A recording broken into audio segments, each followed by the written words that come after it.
dañu lu mu daj mais kilifa waa M2D buñ ko taxawaloon mais tey ji nii kenn waxatu ko probablement mu ngi rëbës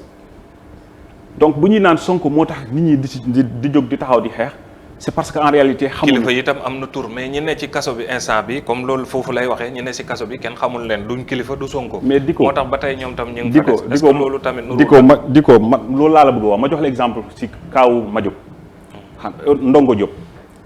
mais Ndongo kenn xamu ko woon mais ñaata yoon la ñu génnee ay point de presse ñaata yoon la ñuy def ay point de presse ñaata yoon la ñu tudd ay turam pour ñu bàyyi ñu arrêté lu ñu ko nekk di torturer dans la prison ak ñeneen à chaque fois bu M2D taxawee di wax jamono ji ni dañuy liim tuuru nit ñi yoo xamante ne ñu ngi ci biir prison et pourtant kenn xamul leen mais dañuy fexe ba jaar seen tur ñu xamal sénégalais ni ñii nii ñoo xamante ne ñu ngi leen di faagagal di leen buntu xaltal ci prison yi dañoo war a dellu seen kër parce que lu ñu leen fa téyee nii lépp ñëpp xam nañ ne teguñ ko si yoon c'est ça en réalité le problème ñun suñu problème suñu taxawaay Sonko rek bu ko taxawoon bu fekkee loolu rek la woon kon jamono ji duñ doon mënee benn manifestation d'ailleurs le 23 juin bi ñu ngi waajal beneen et pourtant Sonko est avec nous il est dehors moom mu ngi nii di dox ay soxla donc lu tax ñuy dox activité yooyu noonu sénégalais yee ko waral ak condition de vie de la population digoo ce pays va mal te gis nga bu ñu jóglee ci suñu bopp que ça soit journaliste enseignant professeur comment on le dit étudiant ak képp koo xamante ne même ci dans le monde informel bu ñu jóglee ci Sénégal bi nii kenn xamul fu ñuy dem ak Macky Sall. ñu bëri dañuy gis ne jógu leen woon ba affaire Sonko bi jóg parce que comme yow interprète nga fële ca assemblée war nga xam un peu lay dox ci réew mi ak yenn information yi nga xam ne ñu ngi raam te buñ ci jógul ci ñag ba la jëm ba tey heure bii ngeen di xaar pour soog a jóg lu tax loolu. non en fait je pense que je préférerais plutôt de parler ici au nom du mouvement pro-patriote que je dirige. loo xam ne itam c'est sa profession. waaw non en fait je pense que ce que nous vivons aussi au Sénégal jamono ji nii ça n'a rien à voir avec côté professionnel man je suis un père de famille avec des enfants maamaay waajur maamaay xarit ay mbokk ñoo xamante ne ñu ngi sonn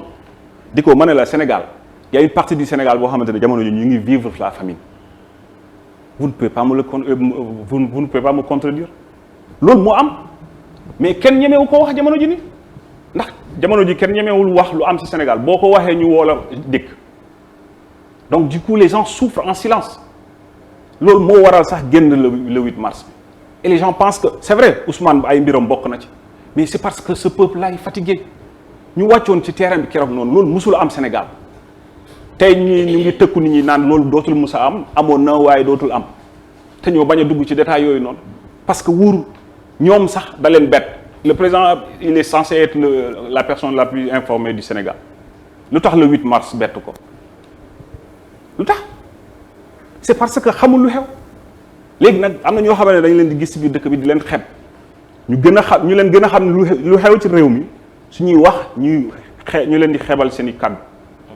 dañu war a jóg ci suñu bopp balaa muy trop tard. waaw yéen a ngi manifester di génn ci mbedd meeg yooyu au même moment gis na li ngay wax tournée économique bi yëpp. ak gis nga Macky lu ko ciy topp est-ce que yéen tamit opposants yi ñu ngi ci kii bi est-ce que Macky tamit nekkul di leen nax ngeen nekk foofu di dox moom muy préparer campagne am ak non effectivement ñëpp xam nañ ne instant bi nii moom dafa nekk di def campagne ñun xam nañ ko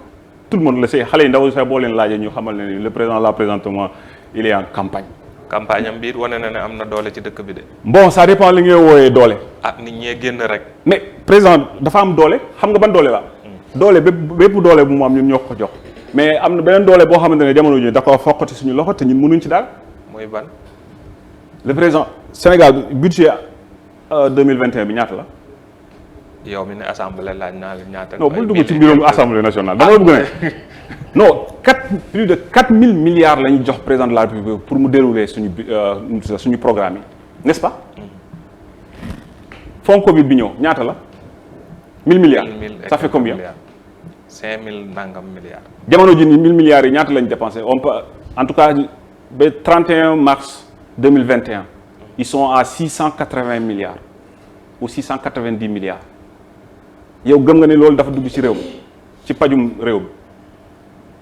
dugg ci kon fu mu dugg. xoolal rek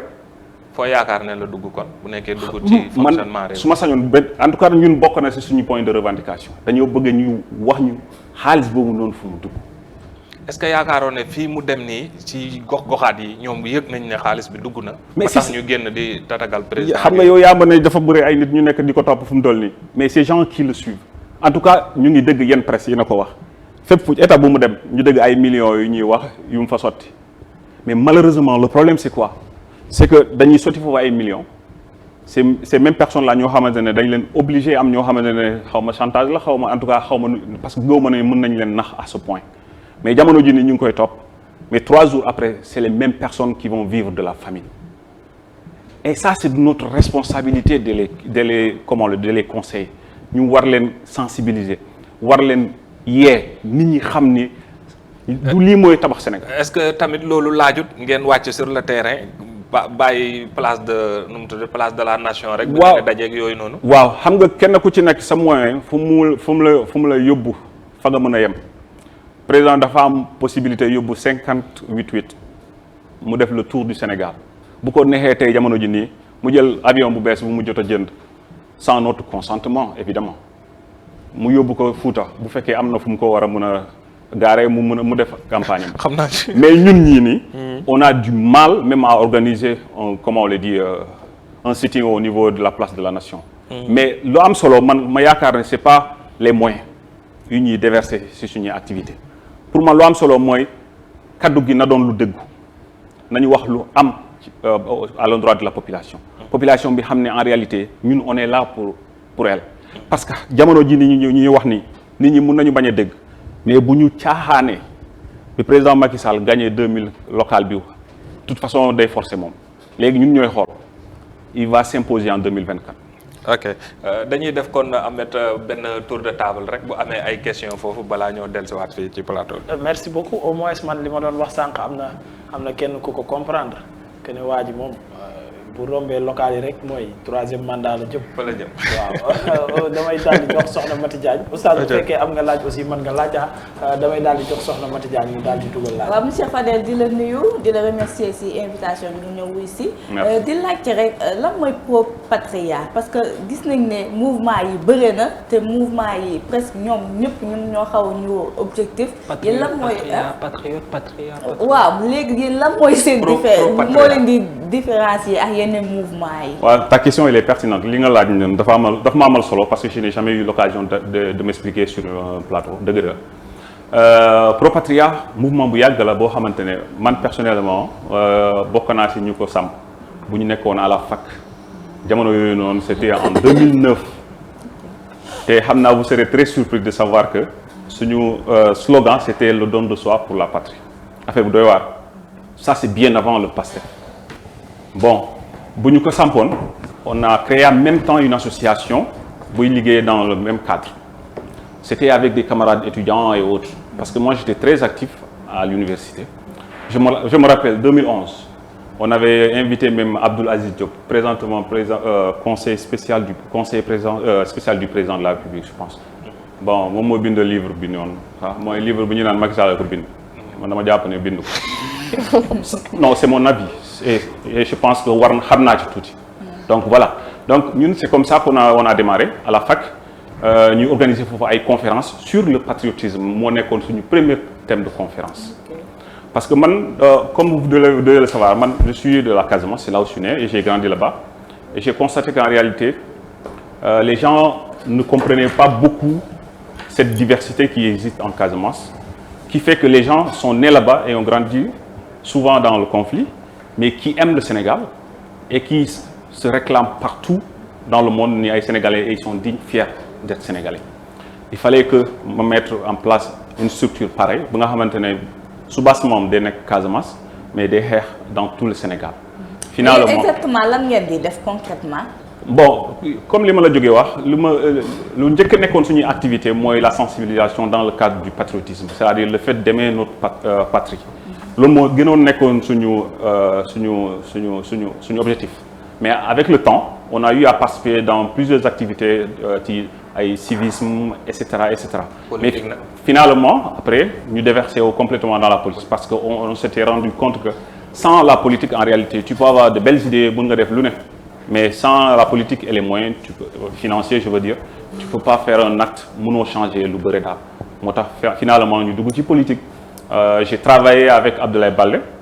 mun naa ne bokk naa si ñu ko samp Ziguinchor à l'époque j'étais étudiant aussi après avec le temps parce que j'ai créé le premier mouvement de soutien pour Baldé en 2004 j'étais au lycée jeunesse baldéiste voilà donc mais j'ai jamais travaillé avec lui dans la mairie et autres quoi ñu dem ba coalition 2019 oui j'étais en 2019 daf ñu fekk en coalition man ak Abdoulaye Baldé on a travaillé ensemble mais avec le temps franchement mu demee ci président Macky Sall ñun gisuñu ci suñu bopp et je suis du genre boo xamante ne du ma waxantu ma xamal ko ouvertement que je ne suis pas d'accord parce que dama gis waa ji nu muy doxalee ay mbir doole lay yóbbu lu ne xamul démocratie xamul non Macky Sall amul nawle. damay ñàmbaa si question Mati boobu rek comme bàyyi ngeen Baldé élection yi di ñëw ndax nan ngeen di engagé wu foofu ci Casamance rawatina foofu ci Ziguinchor. waaw man personnellement. bon personnellement j'ai une ambition à Ziguinchor et à Niaguis mais pour le moment bëgguma dugg dans les détails ndax je serai candidat ou pas. commune Niaguis ngay laaj ko. commune de Niaguis quoi waaw. c'est très probable parce que en réalité personnellement musul traverser sama bopp parce que je me suis dit que peut-être sama liggéey permettre ma dugg ci gestion collectivité municipale mais dama constater présentement vu mon âge c'est vrai mais les gens ont fait beaucoup d'appels ay mbokk. est-ce que du Sonko moo leen may fit ba ngeen. waaw boo ci dem it Sonko ngay àndal. wala kan. c'est très ça n'a rien à voir avec le PASTEF mais je n'exclus pas de travailler avec le PASTEF ça je vous l'avoue. non je ne l'avoue pas je l'avoue parce que pourquoi xam nga tantôt maa ngi leen doon wax ne pro patria suñu slogan mooy le don de soi pour la patrie et pourtant PASTEF n'était pas encore né. je veux pas faire comme le vieux Ahmed Niass du ma ne Sonko daf ñu plagier ak waa PASTEF mais en réalité je veux dire que ils nous ont rejoints en réalité ci loo xamante ne mooy suñu gëm-gëm mooy suñu gis-gis man j'avais beaucoup d'opportunités de voyager de quitter le Sénégal il y a fort longtemps ñu may déglu xam nañ ko étudiants yi bëri xam nañ loolu mais j'ai jugé nécessaire de rester ici d'ailleurs je disais tout le temps que man fii laay jànge incha allah fii laay amee sama thèse fii laay liggéeyee et je veux même enseigner te yàlla sant yàlla instant yi bii nii maa ngi nii di transmettre le peu de savoir que j'ai. D'accord, merci beaucoup Aïcha. surtout ñu ngi lay nuyu di la dalal ak jàmm ci plateau Bët Set. merci donc man sama laaj dafay ñëw tuuti ci en tant que membre société civile bi nga nekk dañuy gis ni que yéen ñëpp yéen a bokk cause bi ngeen di xeex muy M2D COS M23 FRAPP yeneen ak yeneen pourquoi jotul pour ngeen nekk benn dafa mel ni que da ngeen tasaaroo en fait. waaw merci beaucoup sànq maa ngi doon wax tuuti ci COS 23. le fameux Ibou Diallo la. Abdou Diallo. Abdou Diallo en réalité. luñ ko xamal ëpp na sax moom lu mu ñu xamal. c'est-à-dire il a commencé avec M2D après mu beddeeku commencé di sànni ay pic. mais on a compris pourquoi. parce que sorewul ak Mbour ak Sow on le sait très bien. ayca lu xew carrément. non wax ji kay farankulaay na dama ne. sorewul ak Mbour ak Sow. est-ce que da ngeen am problème direct ak Abdou Diallo. pardon. est-ce que da ngeen am problème direct ak Abdou Diallo. non man personnellement xaw ma ko woon. ok mais après j'ai constaté que c'était lui en réalité bon en fait personnellement xaw ma ko woon nag. et j'étais très surpris sax keroog bu ma gisee ci plateau bi je pensais avoir affaire avec quelqu'un d'autre sax après ma gis ko bon bu mu tari ay saaram ci plateau bi pare après mu commencé di ñu attaquer directement j'étais fort surpris non c'est vrai je me suis dit mais attends c'est quoi son problème en réalité parce que M2D jusque là idées yi ñuy teg man en réalité képp ku am yenn honnêteté da ngay xam ne en réalité ça n'a absolument rien à voir avec l'intérêt crypto personnel de ku mel ni Sonko wala yooyu noonu certes ça fait partie parce que ñun dañoo jàpp ne Sonko dañ ko tooñ waxuma diggante Sonko ak un Sénégalais lambda non je ne parle même pas man musuma ci wax sax diggante Sonko bu ma amee problème ak beneen Sénégalais wala beneen Sénégalais sama man loolu waxaguma ci mais li may wax mooy la manière dont l'État sénégalais gère ce dossier est injuste loolu képp kuy juriste xam nga ko képp koo xamante ne yow yaa ngi ànd ak sa comment on le dit sa sens commun war nga mën a xam ne affaire bi teguwul ci yoon mais bés bu mu tegoo ci yoon c'est que le Sonko lu muy réclamer moom mi personnellement mooy que justice soit faite mais nañ ko teg ci yoon c'est aussi simple que ça donc ñun Pro-Patria boo gisee ñu engagé wu ci combat bi c'est parce que dañoo bëgg a woon sénégalais en réalité ñun dañ toll ci jamono joo xam ne waruñu noppi waruñu seetaan lu xew ci biir réew mi nii ñu bàyyi nit ñi di nasaxal suñu démocratie di delloo suñu démocratie bi ci gannaaw Abdoulaye Wade li mu fi way macha allah te wax dëgg yàlla Macky Sall bu amoon tuuti intelligence war na mën a xam ne président Abdoulaye Wade bàyyil na ko fi ak programme boo xamante ne moom waroon na ko doy comme programme yàgg na Abdoulaye Wade quand il quittait le pays lan la waxoon nee na benn regret rek la am mooy le fait qu'il n'a pas pris en charge l'intérêt de la jeunesse. mais est-ce que yéen tamit ngeen ñëw ne Sonko waratuñ koo topp ci dara loolu tam doo xaw a nasaxal tuuti justice parce que dañ ko porter plainte. non en fait le problème c'est ba M2D ñu bëri loolu la ñuy wax Sonko nañ arrêté fi mu toll nii procédure bi. di ko kan moo porter plainte Sonko. Adji Sarr anamu. amuñ ci dëkk bi. kay fi mu nekk ak c'est sûr yooyu solo mais même bu newut ci dëkk bi porté non xaaral non dama plainte bi mu ngi fi. waaw retiré wuñ ko loolu la ñuy wax. wóor nga leen ne mu ngi ci dëkk bi. même bu fi newut c'est pas grave. monsieur Touré. maa fi nekkul sax plainte bi maa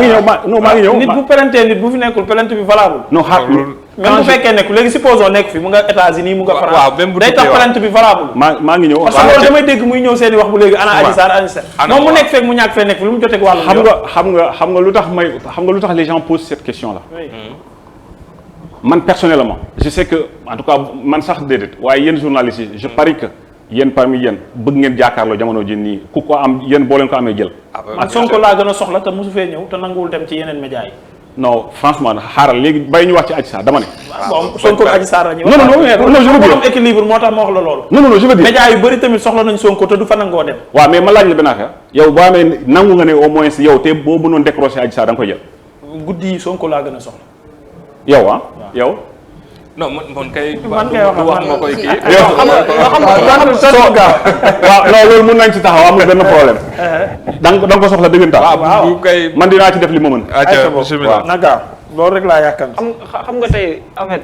dama koy boole ak sama laaj. dama koy boole ak sama laaj. xam nga tey la grande question bu nekkatul foofu exactement. Sonko moom nee na dossier bi yàkkamte na ko Adji Sarr moom nee na dossier bi yàkkamte na ko kon man jàpp naa ne benn côté aussi ñi nga xam ne ñoo nekkee ci société civile wala ñu mun doon kenn ku ci nekk mën nga taxawaay on comprend très bien M2D presque seen lutte yëpp lenn kese la ça n'a rien à voir ak dossier Ousmane Sonko. mais presque laaj bi fenn la mooy état bu Sénégal na bàyyi maanaam buntu xatal bi nga xam ne mu ngi koy def ci Sonko comme lever immunité parlementaire am di ko convoqué te lever ko ay nangam je pense bien que loolu mooy vraie question bi quoi en fait mais ay par rapport ak lu ñëwal wàllu dossier bi on pense très bien que ni ëllëg ci biir yoon dina ci mën a amee mais man sama question day dugg ci loo xamante ni da di benn xew-xew te ñu ciy xaar lu baree bari yéen ngeen bokk ci parce que ñu baree bari ci yéen da ngeen fa jaar wala ngeen am fa benn taxawaay mooy au niveau de l'université Cheikh Anta Diop bu Dakar parce que taxawaay bi ñu fay gis actuellement nii dafa commencé di jommal nit ñi te ba dégg buñ kenn koo xam ne am na benn tolluwaay bi mu ci yëkkati kàddu wala mu am benn cause boo xamante ni def na ko ci est-ce que tey mën nañuy xaarandi M2D am benn taxawaay au sein de l'université Cheikh Anta Diop bu Dakar parce que léegi à chaque fois ñuy dégg tur bi rek lenn kese la mooy xeex wala rayante. merci beaucoup en fait. ak yow tam en tant que. waaw sa question bi man mi personnellement jéem naa ci wax tuuti xam nga man université Cheikh Anta Diop xam naa ko parce que man daanuma woon sax ñibbi mun naa ne. maanaam comme ñenn ñi je restais constamment à l'université ma daan jàng foofu j'ai fait presque 7 ans là-bas donc xam naa fa te kaay ma wax la gis nga université Cheikh Anta Diop son seul mal c'est la politique bul sono sa bopp sur tous les plans nag man maa la ko wax gis nga même dans le monde dans le corps professoral là présentement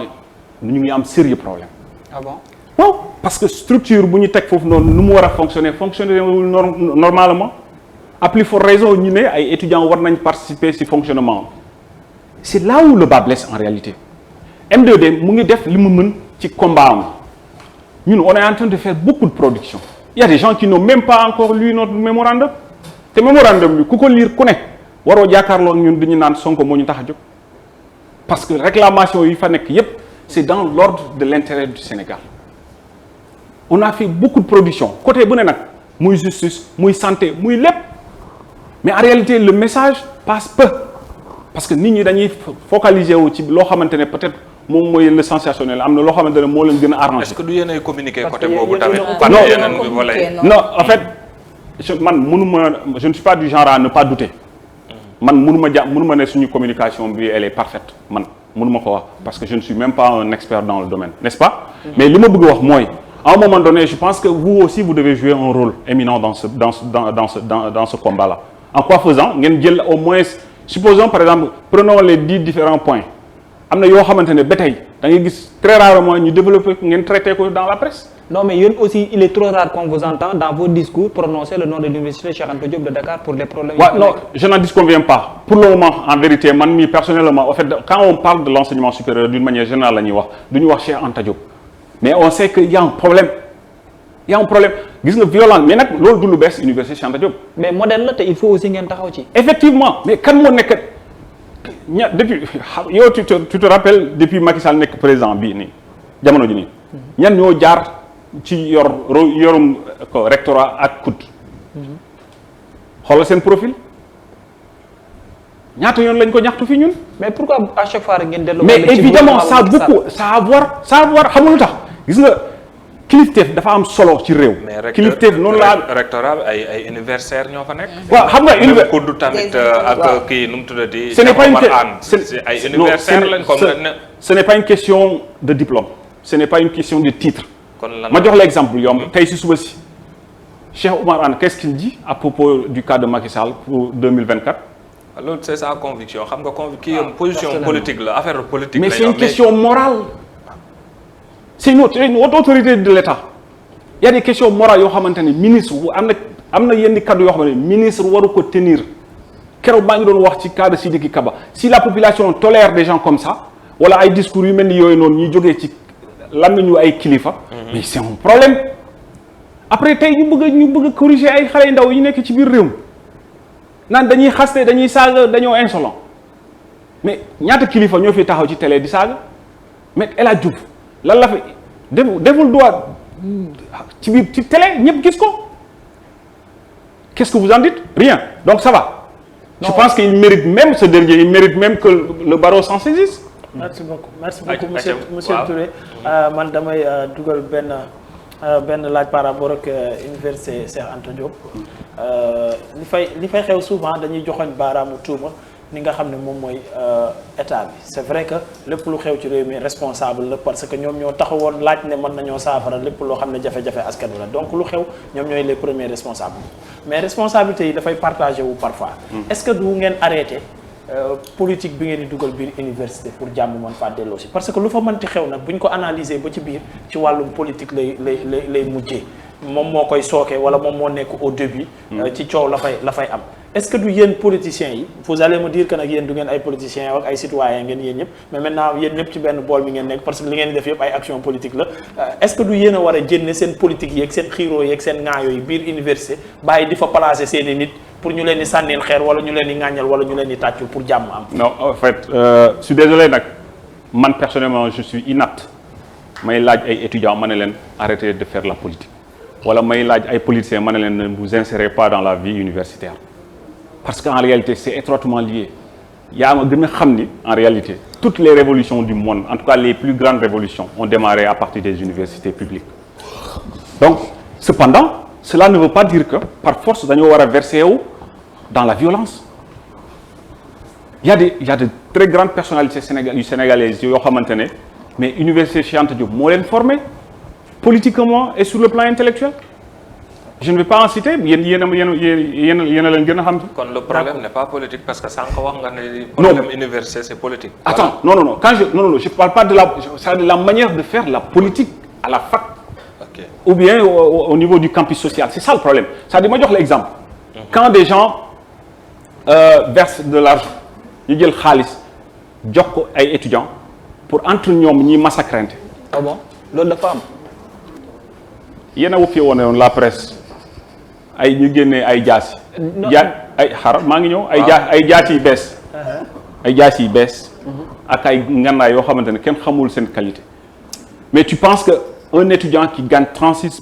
000 francs le mois en tout cas ci li ma xam mun naa am entre temps mu wàññeeku parce que Macky Sall du yokk ça c'est sûr am na non c'est vrai mais ñu nekk troisième cycle je pense 60 000 lañ doon jàpp. waaw loolu la woon de. xaaral maa ngi ñëw. non yow da nga confirmer ne des politiciens qui versent. xaaral maa ngi ñëw je termine. waaw li ma la bëgg a wax foofu mooy. foofu ngay ñëw mooy est-ce que kooku 36 millions boobu noonu parce que man xam naa lu mu man dund naa ko li may wax nii. man laa personnellement j'étais amul étudiant jamono ji bu nekk université Cheikh Anta Diop bu ma gënoon a engagé sur le plan politique. donc man su ma jaralu leen ma génne sama 36 000 francs jënd jaasi c'est parce que en réalité beneen gëm naa ni beneen étudiant du ko def lu ñu ko war a mën a defee mooy xaalis boo xamante ne ñàkkuñu ko. keneen na ko jënd indi ko. mais non jënd pas jënd indi mais c'est sûr et certain que y a de l'argent qui circule à l'université. y a de l'argent. et que politiciens yi ñoo ko fay indi. mais kan moo fay dugal xaalis yow di nga gis yow da nga doon entrepreneur jël sa xaalis dugal ko université. c'est impossible xaalis bu ñuy passer ci réew mi nii amul benn xaalis bu ñuy ñàkk bu ñuy passer ci réew mi amul xaalis bu ñuy passer ci réew mi ñëpp xam nañ ne c'est de l'argent de la politique. merci beaucoup damay jël laaju Daouda Sow daal di delloo Ousmane Dicko ñu daal di daaneel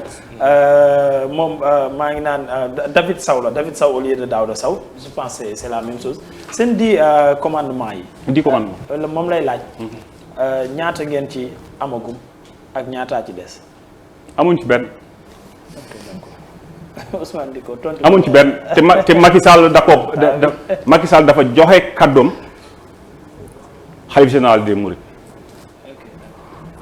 monsieur Touré bu ma la toppee temps bi daf ñuy gën a xoj bàyyi ma jox Ousmane Dicko parce que li ngay wax noonu amoon naa ci laaj waaye temps bi laay bañ mu gën ñu xoj parce que fi mu toll nii tendance bi mooy lu ñu wax rek ngeen ne xalif général mel ni da ngeen a bëgg def récupération politique et affaire. non mais c'est la réalité c'est la réalité wala dañu bëgg a mettre en mal. waaw ma ne le 8 mars lan moo ñu taxoon dal ñun appel kan moo ñu taxoon dal wax leen. d'accord non wax da ngay tontu. waaw ñëpp xam nañ ko kon dañuy daaneel rek question bu ñuy daanelee mooy sànq wax nga ko avion présidentiel mu mel ni nguur gi ñenn ñi nee nañ. indi woon nañ ko assemblée yenn député yi ne waxee wuñ ko noonu xaw ma nuñ est-ce que yow jàppoo ne tey loi yi ñëw université parce que xaw nga leen jege tuuti des fois député yi dañ leen am ay ndëgg sarax yu ñu leen ciy tegal ba duñ ko xam. non député yi xamalu ma leen dara si seen liggéey. non loi yi ñu fay indee. député yi xamalu ma leen dara seen liggéey. ñaareel ma falu su ma doonee député di nga xam. waaw. mais jàppoon ne loi yi ñoom duñ ci. yow de su ma xamoon du ma la wax may liggéey. non loolu gars yi wax nañ ko kon Mohamed mu ngi noonu kon xam naa ne si question boobu rek comme leeralut fa la ñuy daanelee rek waxtu bi dañoo xaw a xoj dañ lay bàyyi rek nga tàggatoo ak suñu mbokk internet yi. bon maa ngi leen di sant d'abord yéen di leen sant di leen gërëm bu baax. comme ni ma la waxee. équipe bu jeune la bu ma njortoon waaye léegi leer na ma ne en réalité c'est une équipe très jeune qui travaille ici te man bokk naa si ñuy gën a xeex l'emploi de la jeunesse caaxaanewu ma ko sax quiconque me suit sur Facebook war nga xam ne lu ma ñor la caaxaanewu ma ko jaral na ma lu ne nag malheureusement doole bu bëreewul même si je crée un tout petit peu des emplois temporaires mais xam naa ne maa ngi def li ma mën te bu ma amee doole dinaa gën a def loolu noonu parce que xam naa ne du Sénégal moom du état bii moo ñu ciy génne ça c'est impossible et pourtant il y a les moyens léegi maa ngi sant di gërëm kenn ku ci nekk ci yéen di nuyu sénégalais yépp di leen xamal ne ñun daal ñu ngi def lépp lu ñu mën ci M2D. parce que en réalité bu fekkee politique la kenn ku ci nekk mën na demal yoonam dem defi ji politique am mais si nous nous retrouvons autour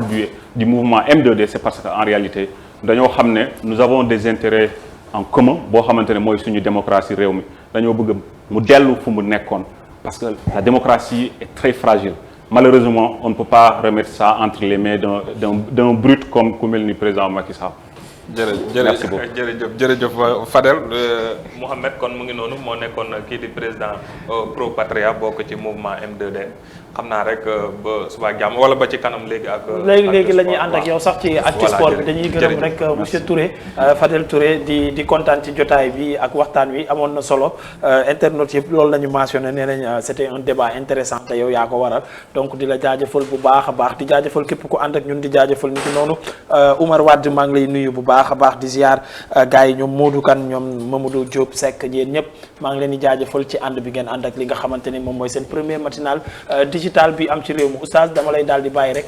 nga tàggatoo ñu daal di ànd ak Ousmane Dicko rapidement ci li nga xam ne moom mooy tàggat yàlla. Mouhamed di santaat yàlla bu baax a baax di santaat yàlla bu baax di julli si sang bi Seydina Mouhamed sallallahu alayhi wa sallam di baalaal xaq mbokk baal xaq di wax yàlla ñu yàlla bool jégal di wax ne incha allah ba vendredi ayca merci beaucoup Oustaz Abdou Lo ba aljuma incha allah léegi Ousmane Dicko ak sport.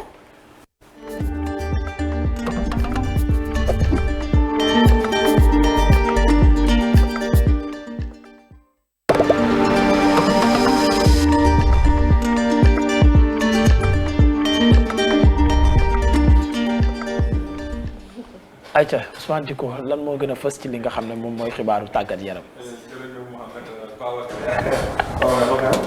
spécialiste. voilà jërëjëf Mouhamed comme niñ koy dooree chaque fois ak suñu actu sport ak Lions yi lii nag xam naa ne Sadio Mané la moom depuis bañ pare suñu match amicaux yi ba léegi moom wax ji da koo topp ndax dafa génnoon jàmbat lii di état pelouse bi mu ko defee nag boobu ba léegi bëri na ay ñu ci àddu ndax kii di Augustin Senghor moo njëkk a génn ne ko wax dëgg yàlla Sénégal ak Liverpool du benn melul ni Liverpool melul ni Manchester démb it tamit wala barki démb Matar Ba génn na moom tamit ni ne vraiment lu Augustin wax dëgg la moom doo ko ñuy rejoindre sax ndax Sénégal du Liverpool wala boog Sénégal daal xam naa bëgguñ pelouse bu baax bu mel ni bu Real wala bu mel ni bu Liverpool donc mu indi wax ju bëri nag coow li bëri na ci réponse yi bëri na ci ñii gisee ko nii ñii gisee ko nele xam naa ne nag Mohamed gars yi daal xaw ma jàngat bi xëj na dañoo comprendre un peu lu kii di lancé wala boog temps bee ñu xëj waaye li mu ci bëggoon a wax a bëri. waaw acca kon dañuy continuer rek ndax temps parce que nit ñi ñu ngi ci commencé ba mu boros ko 2 secondes rek. parce que ñu ngi ci commencé dugal ay waxu politique ay waxu di genre c'est du loolu parce que c'est un Sénégalais boo xam ne nii day ñàkk pour que askanu Sénégal di am lu leen neex nañuy bàyyi di dugal ay kàddu yoo xam ne c'est un renvoi te leader la aussi ndax jox nañ kàddu sax kii di journaliste sportif bi di Samba Biagé moom nag gis na ne gars yi c'est élégant nuñ tontoo ak affaire yooyu ñu déglu Samba Biagé ñëwaat ci plateau aca Ablaye loolu kenn mënu ko bañ nit ñëpp yàgg nañ ko critiquer amul ku ko critiquer wul ci naan li muy def Liverpool tax du ko ñëw def équipe nationale bu Sénégal mais mënu ko def équipe nationale bu Sénégal parce que pelouse yi baaxul pourtant waxu ci woon mais tey jotoon na mu wax ci gis na ne pelouse bi baaxul bëgg nañ football bëgg nañ wane seeni bopp ci seeni kanamu supporter ci football waaye mënuñu ko parce que tout simplement pelouse bi baaxul baax na mu génn mu ne pelouse bi baaxul pour nit ñi mën a comprendre ne que ñoom bëgg nañ football waaye pelouse bi moo répondrewul waaye nag loolu waxul bokkul dara ak ci li muy naan ak li ñuy naan wala dafa bëgg mu am ay pelouse Manchester wala mu pelouse non Sadio musul wax ne dafa bëgg ñu am ay pelouse ku mel ni Manchester wala Liverpool wala Real non Sadio musul wax loolu dafa ne tout simplement nañu améliorer li nga xamante ne moom mooy pelouse bi ba pare mu wax ci coupure électricité pelouse ba nag moom Sadio Mané du moom rek moo ko mës a wax Sadio Mané critiqué na fii bi Aliou Cissé defee système am boobu Sadio Mané critiqué na sunu jeu bi fédération kenn waxu ca yeneen autorité sportive yi kenn waxu ca mais moom loolu Aliou Cissé la doon wax lu tax nit ñi critiqué wuñ loolu au contraire loolu.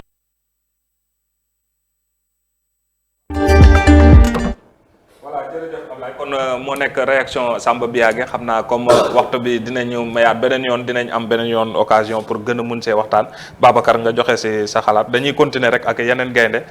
bi yoon CAN handball la ak jigéen ñi nga xam ne ñoom qualifié nañ déjà si quart de finale yi waaye seen match bi ñetteelu match bu ñu doon def ak Tunisie dañoo ñàkk ci kanamu Tunisie 30-13 donc mu loolu moo tax ñoom ñu perte lii di première place au groupe A bi donc mais heureusement wala sax match bi dafa fekk ay coach bi tourné équipe am ndaxte qualifié woon na ba pare ci quart de finale yi ndax ñoom ñaari match lañ def ñaari victoire mu assuré leen quart de finale yi donc il fallait que coach bi mu ne équipe B sax daanaka lañ teg contre Tunisie looloo tax ba Tunisie dóor leen 30-13 donc victoire boobu xëj na perte loo na leen première place bi mais yàqut dara ci seen qualification loolu di CAN handball féminin 2021 bi am fële ca Yaoundé. handball waa handball mook volley nag ñoo yem ñoom sorte yu rafet yu yem la ñuy so rafet na de ay suufas la. waaw yooyu même handball kii volley tamit noonu lay. Karbala dafa bëgg seetaan handball. waaw dafa rafet nag seetaan sport bu neex la yooyu noonu voilà donc buñ ci jógee rek dañuy bàyyi gaynde yi ñëw actu local nag Ligue 1 lañ doon joué 20e journée 20e journée nag li ci gënoon a fës mooy kii di TFC Jaraaf Jàmbaar ñooñu ñëpp dañoo gagné seen match yi donc kii di GFC aussi ak kii di NGB ak Génération Foot ñoom dañoo def match nul Ablaye Fall bu fekkee mun nga indi calendrier bi rek ak programme bi voilà mu ngi noonu ñaari tali ak kii 0-0 lañ def am na match boo xam ne nag mooy Seneps moom matcham dañ ko kii. Casa Sport waaw gis nga. Casa 5 la door Dakar Sacré-Cœur donc mu ngi noonu muy résultat bu am solo pour Casa donc ñu indi classement bi rek ñu xool ndax am na changement ba tey wala ki desoon ci bopp raw gàddu gi moo fa nekk ba léegi muy kii di Tëngéej FC nga xam ne mu ngi ci kaw donc des fa ak 41 points Pikine moo ci topp am 36 Pikine sax moo doon war a daje moom lañ fa moom ndaxte stade bu ñu waroon a fubalee ak Seneps stade bi répondre aux normes moo tax gars yi ne dàqande match ba waaw mu ngi noonu Génération Foot moo nekk ci 3e place bi am 34 points voilà donc mu ngi noonu bu ñu jógee ci Ligue 1 dañuy dem rek Europe nag lu ñu fay fekk ji mooy lii di Coupe d'Europe bi nga xam ne commencé na Coupe d'Europe bi nag moom lu ci gënoon a fës keroog premier mooy match Danemark Finlande nag nga xam ne amoon na benn cas boo xam ne dafa xawoon kii di Eriksson incident la woon Eriksson bu defoon malaise ba xaw a tiital gars yi frôlé nañ un peu nu mu tuddati catastrophe comme ni ñu koy waxee finalement après gars yi ñëwaat Eriksson sax nga ma doon tuddee kon. Eriksson nga ma doon tuddee waaw voilà mu ngoog dafa Eriksen Christian joueur Danemark la di football fële ca Inter moom kii la nekkoon nag Angleterre jógee ren Angleterre Tottenham émission bi jeexee di nga wax lu tax nga may tuddee ko. waaw après dinañ ci wax loolu tamit donc mu yàgg nag ñu taxawal match bi lu yàgg match bi donc mais finalement si demande jouru Danemark yi ndax nee nañ mujj gi ñëwaat na conscient waat na ba wax ne gars yi nañ joué xam naa looloo tax ñu joué malheureusement nag dañoo perte ñoom ak Finlande 1-0 donc yeneen résultats yi ñu ngi noonu Belgique dafa dóor Russie moom 3-0 am na Ablaye boo munee indi rek yeneen résultats yi nga xam ne moo amoon ci week-end bi yëpp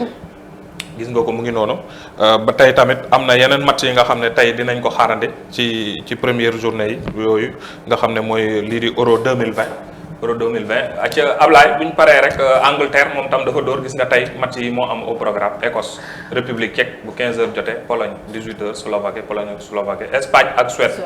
21h boobu di doon match bu neex bu ñu jógee foofu Europe nag dañuy dem Amérique suba la équipe bu mag waaw France suba lay football gis nga équipe yi balaa ñoo ñëw ci Copa bi gis nga équipe yi football nii gars yi boo leen seetaanee nga xam ne Mohamed dina métti gisaguma ci Ngolo Kanté ku gis naa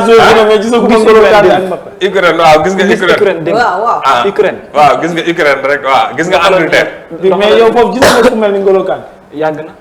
mais nga ko mel ni mais Angleterre bàyyi sa caaxaan yi Mohamed Angleterre gis nga Angleterre waaw gis naa leen Ngolo Kanté moo fay meilleur joueur Angleterre man li ma gis mooy mën nañu am benn équipe bu baax mais tactique moo leen di gaaw a ñàkk lool di ko continuer bu ngeen wax am naa Angleterre googee ngeen di wax seen championnat meilleur joueur ba Ngolo Kanté la waaw baax na ba tey bu ñu jógee kon Euro rek dañuy dem Copa América la ñuy commencé ak Brésil moo ko ubbi démb dóor Venezuela 3-0 la ko dóor kii di Neymar tamit wane fa boppam am na yeneen match tamit yu war a am tey nga xam ne Ablaye boo ñu mun mais c'est que les joueurs waaw tey lay joué tey bu indee programme bi yaakaar naa mu ngi ci programme mu tey bi sax Ablaye indil ñu programme Copa bi gis nga Argentine Chili la mu ngi noonu mooy ñoom nag tamit match yu neex am na fa démb match yu neex na ndax Copa América waaw day Copa moom toujours égal waaw day guddee rek waaye match yu neex ñoo fay am gis nga Argentine Chili ak Paraguay ak Bolivie donc match boo yaakaar ne mooy gën a yomb nag ñoom ci ñoom match boobu mooy gën a métti donc kon ci Copa América boobu la ñuy tëjee lii di xibaaru tàggat yaram ba suba jàmm. merci beaucoup Ousmane Diko ci Assou Diagne